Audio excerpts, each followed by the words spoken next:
and welcome back. We're another tour around the globe. We make our way over to the Western Hemisphere starting this week, and this is where we will end up. Right, we're getting close to the home stretch here. And if you were in my live class, I would ask you right now to get out a piece of paper and write down some of the cultural influences that Latin America has had on the United States of America. And I'm sure that one of the things that you would probably come up with would be food, right? I'm thinking, think pop culture. I was coming up with some things there. Uh, Breaking the pinata at a children's birthday, right? Celebrating Cinco de Mayo would be one of those influences. Tacos, I am told, sell more than hot dogs. I don't know if I believe that, but kind of what I've been told. Baseball, right? Boxing and music, right? Music, of course, and there's been a growing influence of Latin Americans in Congress. 2016, one of the Republican candidates was Marco Rubio, right? Cuban American. So turn to page 466 as we start to look at Latin America, your inset map there. And just want to go over the objectives of this chapter. We want to become aware of Latin America's cultural history, as we always do with kind of customary for me. Recognize the origins and after effects of U.S.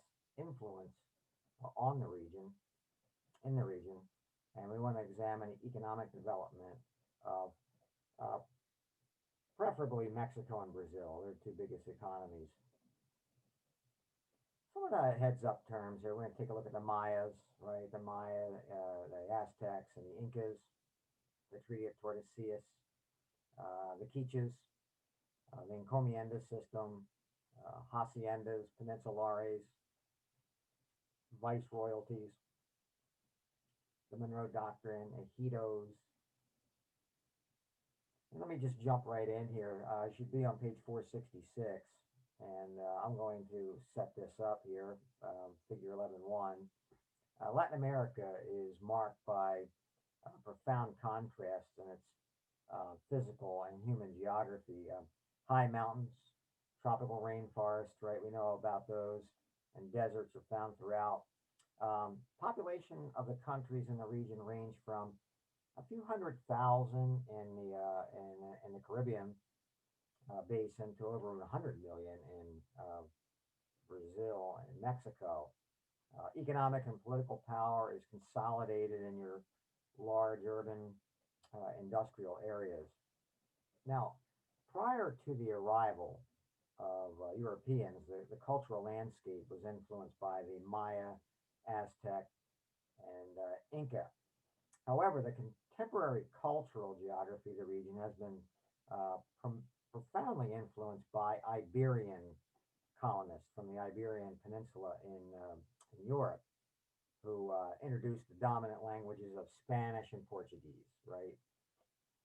And religion, Roman Catholicism. The Spanish introduced the encomienda system, whereby lands were allotted to the Spaniards, who were then responsible for exploiting their wealth and had jurisdiction over the native folks. Now, the Portuguese occupation of South America was marked by the importation of more than 4 million slaves from Africa, most of whom worked the sugar plantations along the northeastern coast. Then you had the British, the French, and Dutch establishing colonies in and on the periphery of the Caribbean basin. And beginning in the early 1800s, independent countries began emerging from colonial rule, with Mexico and most of Central and South America achieving independence by 1830s roughly. So independence in the Caribbean basin, that came a little later on, actually much later on, uh, or in some instances, not at all. Throughout the region, the post-independence period has been marked by internal tension, political instability, and dictatorships, right? We've seen this over and over again. Let's break this down here, x-ray this part here. Regional cultural history. Pre-European peoples. The lasting influence of the Mayas, Aztec, and the Inca. The Incas. The Inca Indians formed in the south of modern Peru, and they were warlike, right? Their influence covered 2,800 miles, and if you turn to page 480, figure 11.2, you can see that in the inset map. The official language in Quichua is still spoken today. Now, every year I do this, I throw a little shout out to what I would say were true heroes, in the sense of caring for people not like them, but people that could kill them. Like I said, the Incas were very warlike people, and some Christian missionaries called the Eliots. They are in Christian circles like heroes of the faith. Jim and Elizabeth Elliot had a tremendous romantic story too.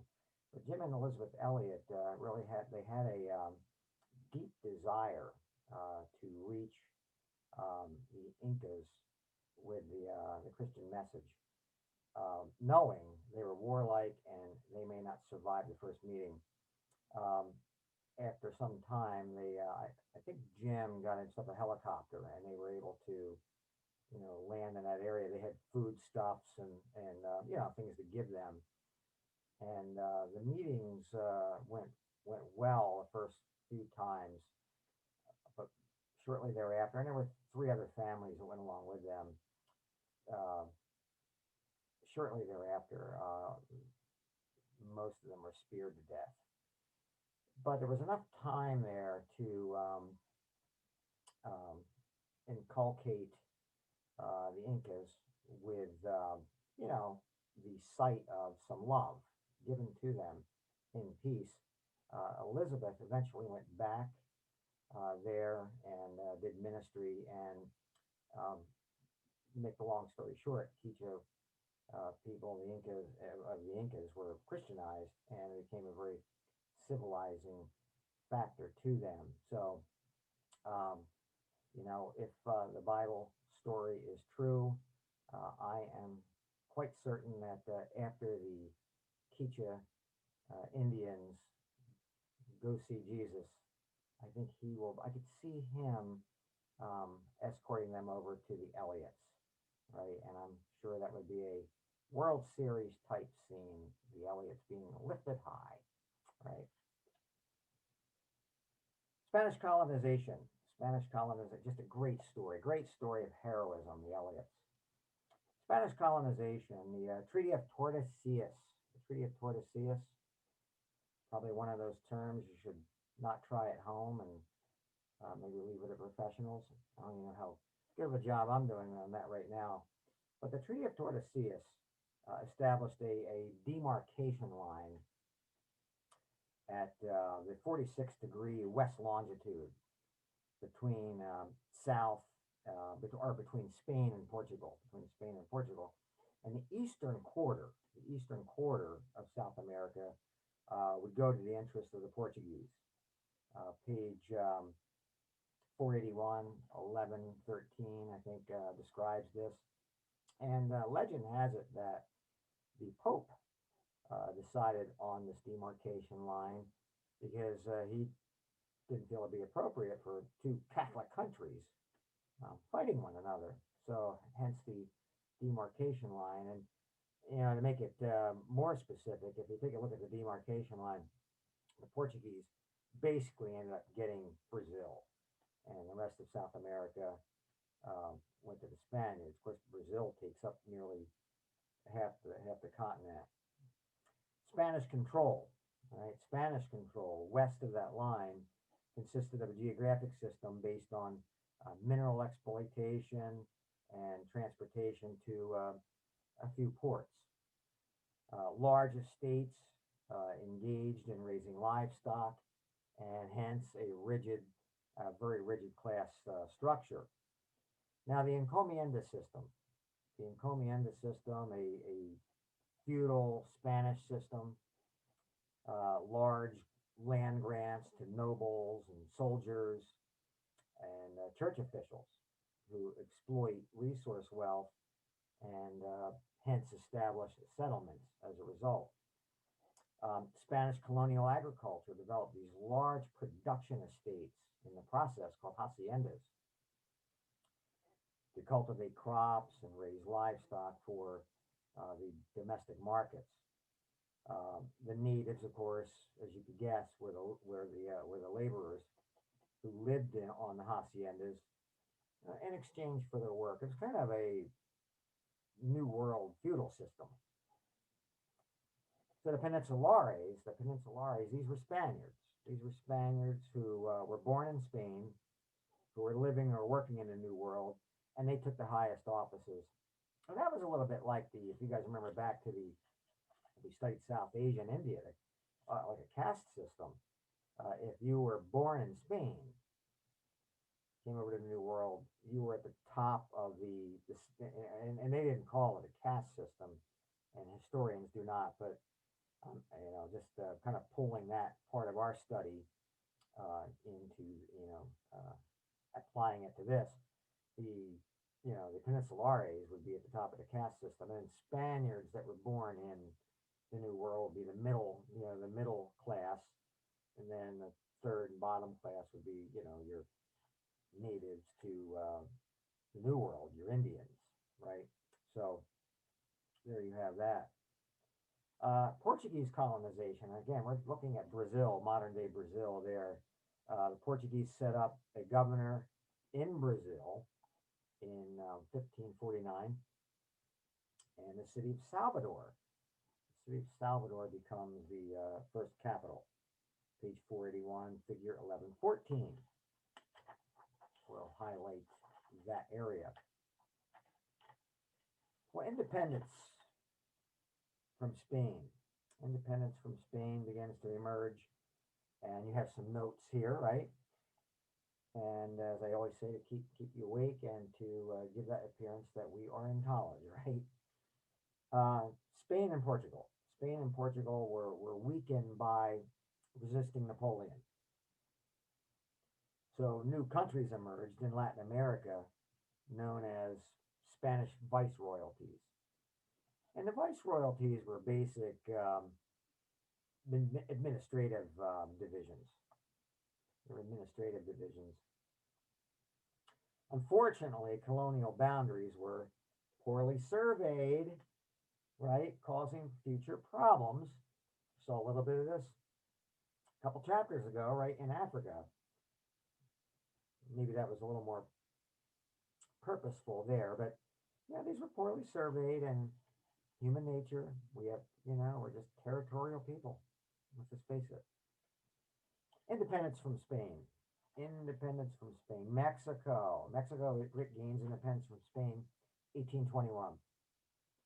And you can take a look at map 488, figure 1118, to see where it stretched, right? At that time period, it stretched from present-day southwest border of the United States through the Panamanian border, right?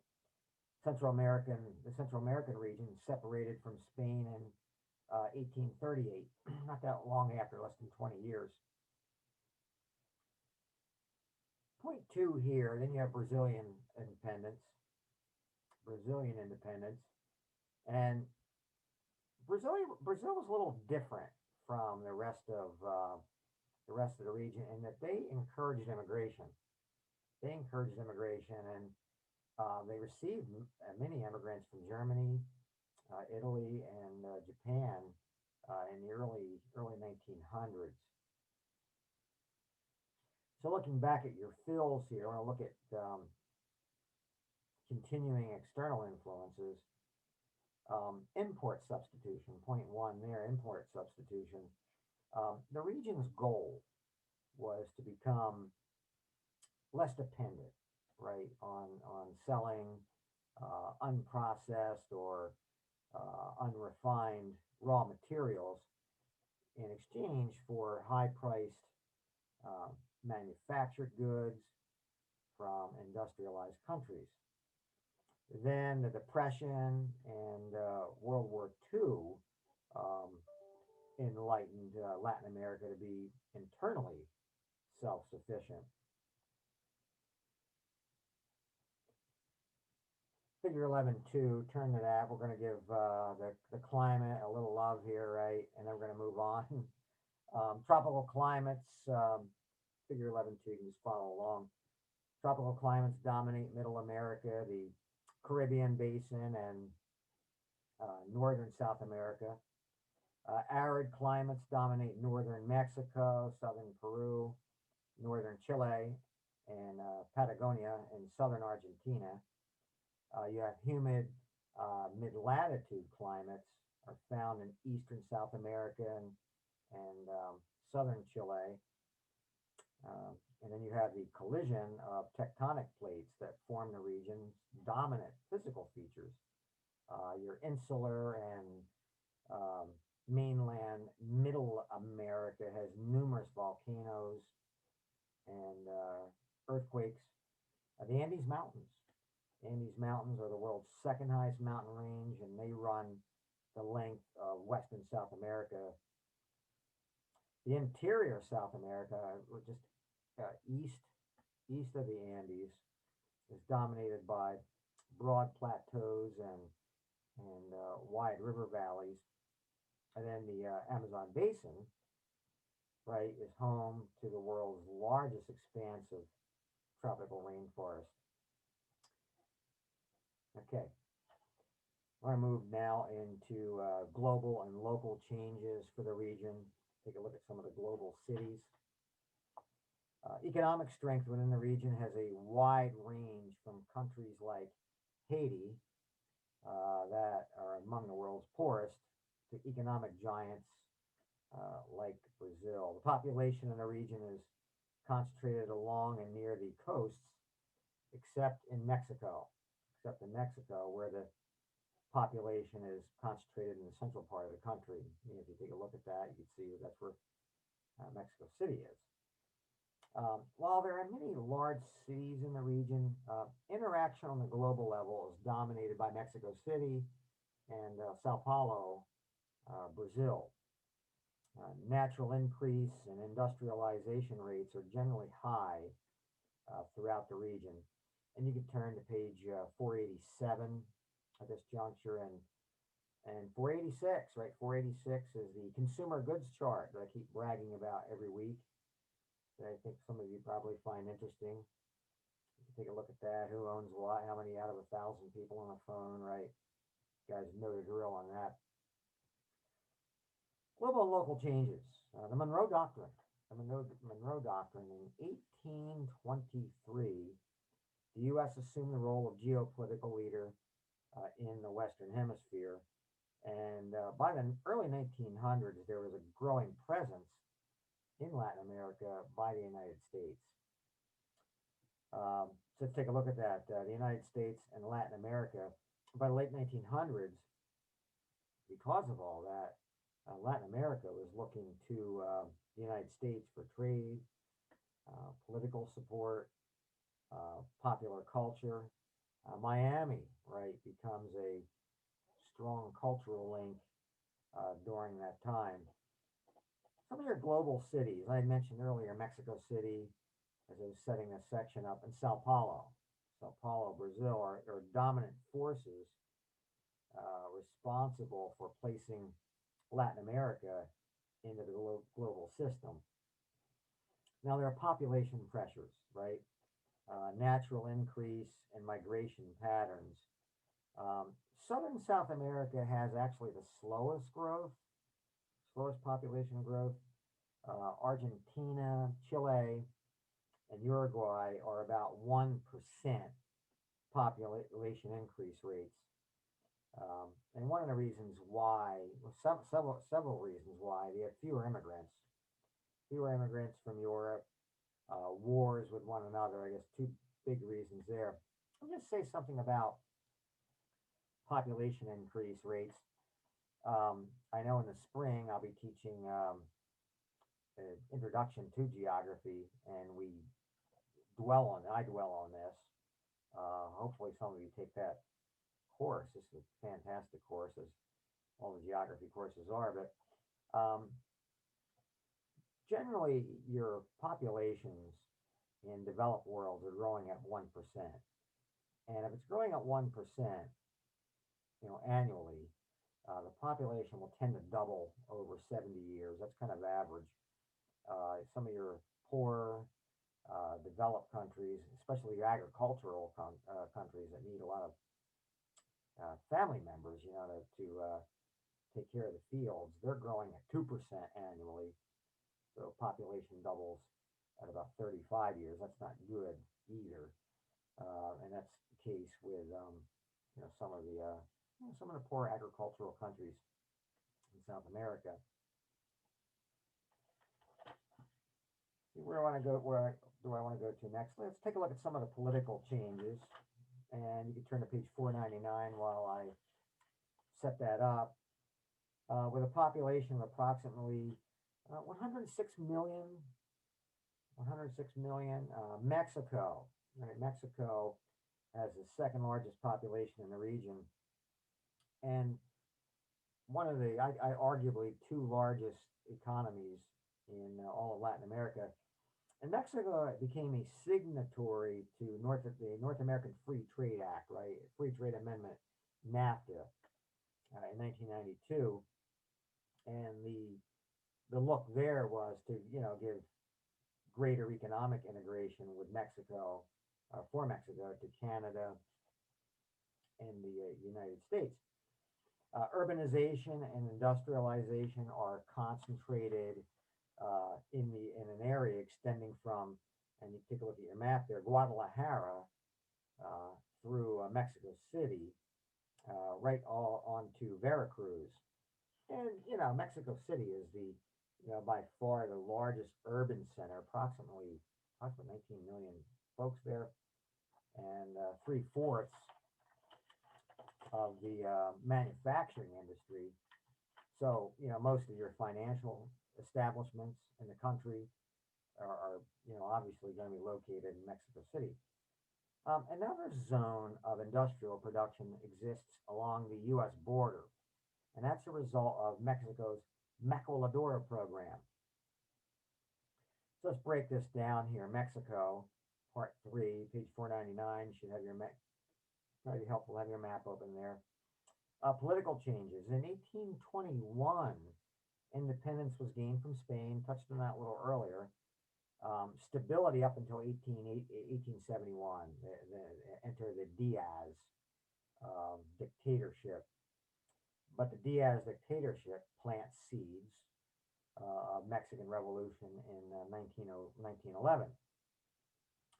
Ejidos emerge, and these were state-owned co-ops, and these give landless peasants some control over the land during the Diaz administration. Then you have regional diversity in Mexico. Central America is the seat of the population, politically, culturally, and economically. That's where all that the activity is, and revolving around again at Mexico City. Now, the East Coast plains around the Gulf and Yucatan are areas of tourist attraction and a region of oil and natural gas production. Page 502 has a wonderful, aerial shot of the Yucatan Peninsula. Some of the tourist areas there, beautiful water. If it's cold by the time you guys are looking at this, may be helpful. Maybe take a look at that, make you feel warmer. Economic development and the human landscape, the Maquila. And I always find this concept to me is a little is one of my favorites to look at. And with the in the news, not only everyone doing this, but I have my students do the dirty work on this. It's part of the one of the in the news concepts, and it's basically this breaking this down here. Across the northern border, and a lot of Americans don't know this, but this is an interesting concept. Across the northern border with the U.S., the maquiladoras program of foreign-owned companies import parts for assembly without customs duties. So what you have here is cheap local labor and fewer environmental regulations that are attractive to foreigners. And it's very arguable that some prior administrations, the environmental regulations here in the country were arguably way out of control. Um, it seems like more countries are staying, or more companies are staying within the country over the last 4 years because a lot of those regulations have been slashed. But yeah, if you want to chase folks out of the country, go overboard with taxes and regulations.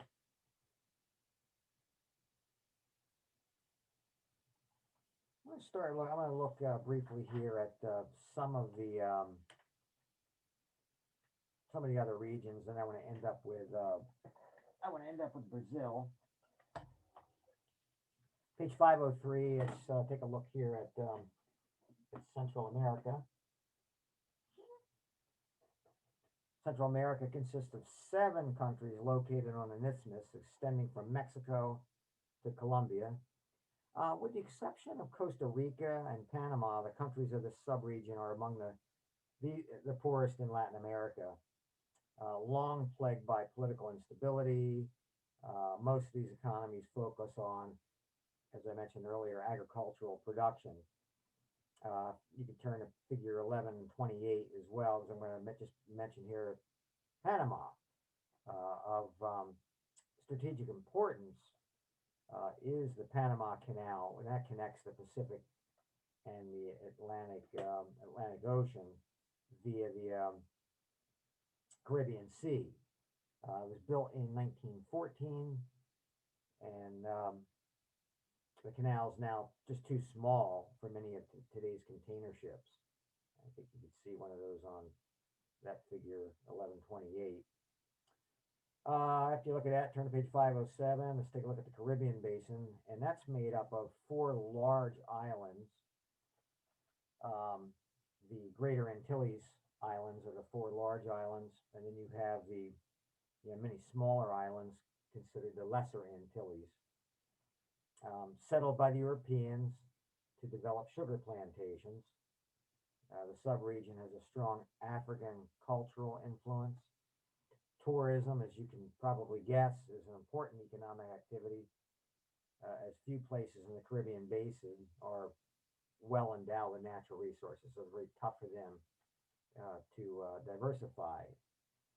Puerto Rico is unique in the region as it is a commonwealth of the United States, a political status that is neither independent nor fully integrated within the U.S. political system.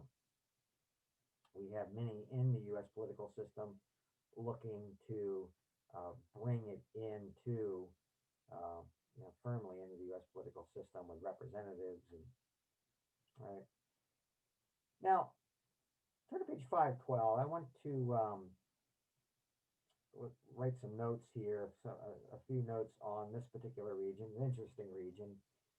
Because of time, I can't cover everything, and I thought let's be one of the few I will cover, because I think this is going to be, you'll find this of interest, and that is the Northern Andes subregion, comprised of Bolivia, Colombia, right, Ecuador, and Peru, and Venezuela. The Andes Mountains dominate the region and isolate large parts of the countries from global connections. Economies are based on mineral extraction, including oil and agricultural activities. Colombia, Peru, and Bolivia are among the world's leading producers of illegal drugs. and coca, and coca is the primary, but not the only export. The global demand for cocaine has a devastating impact on the politics, agriculture, and social fabric of the region. Let's take a look at some notes here, just breaking this down. The economic development, um, export led, underdevelopment, development on smuggling coca and cocaine arose from the need to find high value products with continuing demand in the world markets and continuing demand in the world's wealthier countries, right? Think right here, correct? North Andean countries that engaged in deeper involvement in the world economic system were, um, yeah, they were often vulnerable because of this. Then you have patterns of economic diversification. The Galapagos Islands in Ecuador, they get global attention. They have unique animal and plant species that attract scientists and tourists all over the world. Now, the last point here I would say to that is it's a temptation for the government to exploit the situation by luring tourists and thereby risk harming the pristine heritage that so attracts the scientists. And your authors include a nice, again, nice, very nice aerial shot of the Galapagos Islands on page 515, 1134. Just a lovely, lovely area. And lastly, let's look at Brazil. You turn to page 519 there in your books.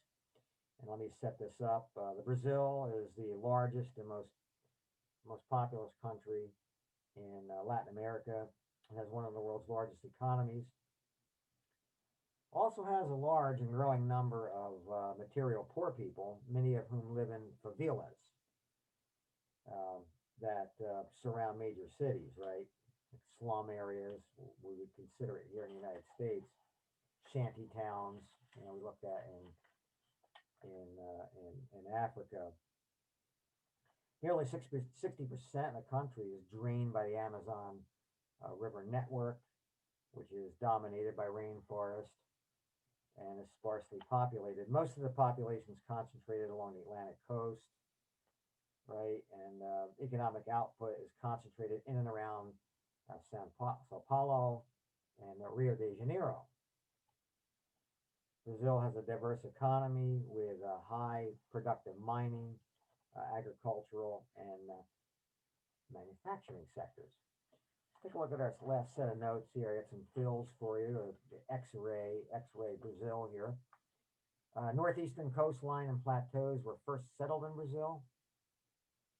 Sugarcane was blossoming on plantations. Then you have economic development. You have several concerns that regard the Amazon region. That includes the destruction of the rainforest, welfare of the Indians, and failure of settlers to grow crops on land. Indebtedness and new policies, another concern. Hyperinflation, rising prices and wages has spiraled out of control, devaluing the currency. And this was Brazil really early 90s. Defaults on loan payments causing wider foreign investments in Brazil to collapse. And then lastly here, we're not going to be writing anything on this, but I do want to give Southern South America a little bit brief love here. On page 524, Southern South America, also called the, quote, Southern Cone, has the continent's highest percentage of European descendants, touched on that early. Chile, Argentina, and Uruguay have economies probably more diverse than the other parts of Latin America, but the subregion's history of political instability, wars with one another, and protectionism. Not exactly what we would call free traders down there. Their governments has hindered long-term economic growth. Paraguay is just materially poor. although it is a member of um, Mercosur. Mercosur is the economic um, oh, confederation, right? We've looked at a couple of those, Asia, ASEAN over in East Asia, the EU, right? NAFTA to an extent, Mercosur, Mercosur as a um,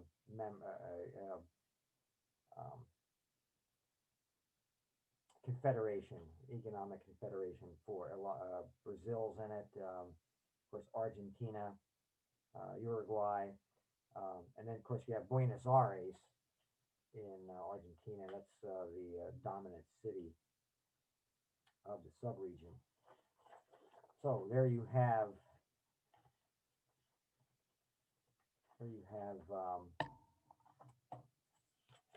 that for um, for the lecture. Let me just get my excuse me here my graphic organizer. Stashed that away and shouldn't have done that. So just kind of wrapping this up today, we looked at cultural history of Latin America, the Mayas, the Aztec, and the Incas. The Aztec were slaves in what would be modern day Mexico, Central America. The Incas, very warlike, controlled an area of 2,800 miles along the Pacific coast. A lot of that's today modern day Peru. Treaty of Tordesillas, right? Portuguese come over, and the legend has it that the Pope at the time um, had the surveyors uh, split that up between the Spanish and the Portuguese. 46 degrees longitude. Portuguese, we get the east of that line, which was modern day Brazil. Spanish west of it. Spanish bring over conquistadors, godlike appearances, soldiers, military, set up a rigid class structure through haciendas, production estates, peninsulares, um, basically Creoles, Spanish born in colonies, Spanish born in the colonies in the New World, your mestizos, your mixed between the two races, the Indians and the Spanish, slaves at the bottom of that little caste system there, and of course the peninsulares, Spanish born folks born over in Spain. Independence, right? Napoleonic Wars caused this. Portuguese get independence from Brazil in 1889. Military coups in 1888. Spanish also get independence, set up viceroyalties. There's rebellions there too. 1821, Mexico gets their independence from Spain. And then after independence, you have the Andes Mountains, right? Illegal drugs, tourism, Ecuador. Ecuador's Galapagos Islands. Mexico, after independence, the Diaz dictatorship, 1911 revolution. Ejidos set up, land, the peasants, co-ops. Mexico City becomes the dominant industrial political nerve center. Maquiladora set up much later, 20th century, cheap labor, law regulations, environmental regulations, the factories for parts assemblies. I think too, I should probably add this. The maquiladoras there was a mindset too to intercept illegal immigrants, right? People would come over here to be illegals, intercept them and give them jobs. Kind of remiss in mentioning that. And then Brazil, you have your economic modernization via manufacturing, um, public involvement, population pressures, financial collapses, um, currencies were devalued, tariffs lowered, global influence, Mexico City, Sao Paulo, two major global cities. Then you have American influence, right? Started in the early 1820s, the Monroe Doctrine. The Monroe Doctrine was basically the United States, the Monroe administration telling the Europeans, you guys stay out of Stay out of the Western Hemisphere. We will not get involved in your affairs. We just didn't want the Europeans in our backyard. We became the kingpin, right, in the Western Hemisphere. Miami becomes a strong cultural link. The U.S. becomes influential in pop culture, politics, and trade. And there you have it. Let's take a look here. What's coming up?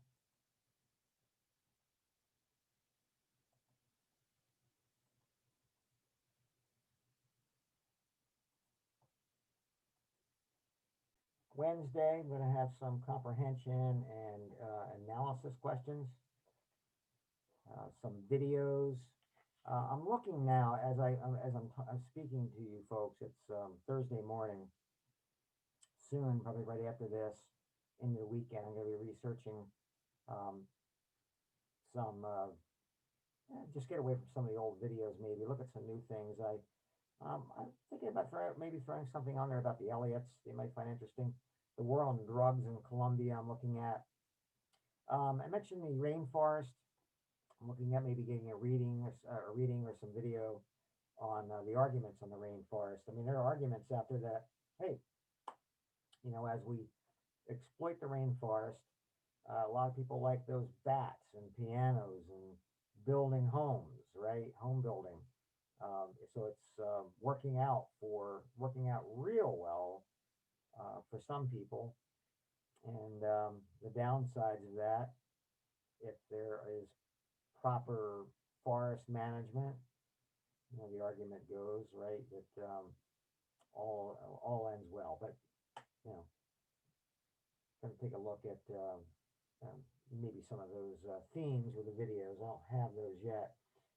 In the news, right? The rest of the drill here in the news will be on Thursday. I had mentioned that I'm interested in the maquiladora programs. I don't want everyone doing that. That would be kind of boring for me to keep reading all of that. But Friday through Sunday, the discussions.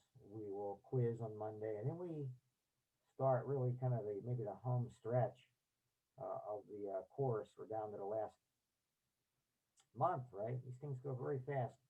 We're going to be taking a look at North America, and then on the horizon, kind of peeking on the horizon. Should have probably had a little sign up here, maybe a hill or something, or a little sign at the top, coming on in view. The paper, right? The paper. In fact, in one of my live classrooms, I would probably draw this out and have that little sign peeking up there. But yeah, the paper, November the 15th. So that's coming up, and again, if you guys haven't started on that, you may have some questions on that. Feel free to contact me. Again, it's something like that too. That may need a phone call, and I've given you my hours of when I'm available to take those, and please do that if that's what you need to do. That will not offend me at all. That's why I have it on the syllabus. So I think that is it from here. Again, you guys know where to find me during the week. Always generally around, except for maybe Sundays, around my phone or here at the desk, and to be able to respond to any concerns, comments, and questions. So until next time, I guess I will bid a fond adieu, and you guys have just a fantastic week, and learn well and prosper. Okay, see you guys